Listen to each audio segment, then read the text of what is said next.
I'm going to show you how to use the YouTube editing tool. Now, in general, I use my iMovie for all of my editing, and if I send videos to my video editor, he uses an Adobe platform to edit videos. However, in some cases, you may have uploaded videos to YouTube that are getting some comments and shares, and you need to edit it, and you obviously don't want to delete the video, which is an option, but you don't want to do that because once you upload that video, you're going to lose your likes, your comments, and your shares. So what you would do is you would simply click on this little button and you would just go to the Enhancement tab. Now you can go directly to the Enhancement tab, or you can click on Info and Settings and you'll have access to the Enhancement tab right here. From here, you're going to be able to edit. Now, I use the YouTube editing tool specifically to cut out parts of a video that I no longer want to have part of the original video. So what I'll do is I often will just use the trim button. It's a very limited platform. It's obviously not like a software that you would purchase or a software that comes with your Mac computer. It's not even like the free platform that you'll find on the PC. However, it does the job. So what I would have to do is I would have to determine what I want to trim or how much I want to trim. So what I'll do is I'll actually play the video and I'll determine how much of it I want to cut out. So I've listened to my video and I know that where I should start cutting and where I need to stop cutting.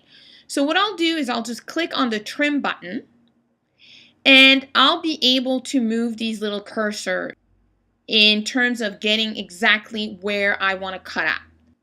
The way you move your cursors is you could slide it in and out,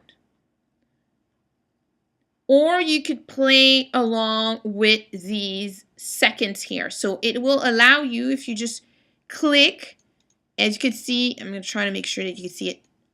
The numbers are going up, so it's 16. And I know that I need to end this.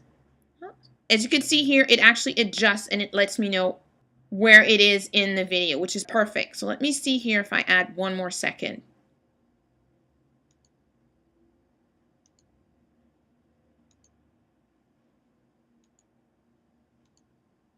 Okay. And I know I need to end this at the 23rd second.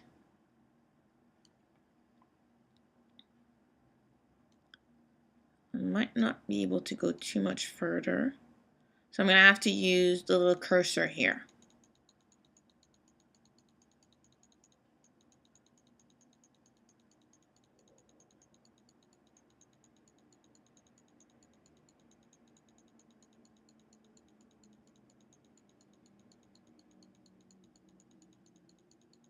It's a little tedious.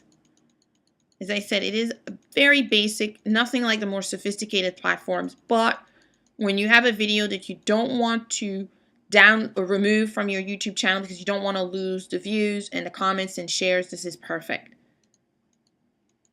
So this is perfect because it actually, again, shows you where the video will start after it's been trimmed down. So I'm trimming between the 18th second and the 23rd second, and I may actually go just a little down to make sure that it works perfectly.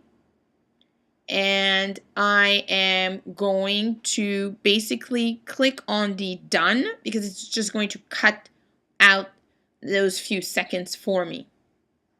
This is the track that is going to be deleted. It just basically played me the 5 seconds that I cut out.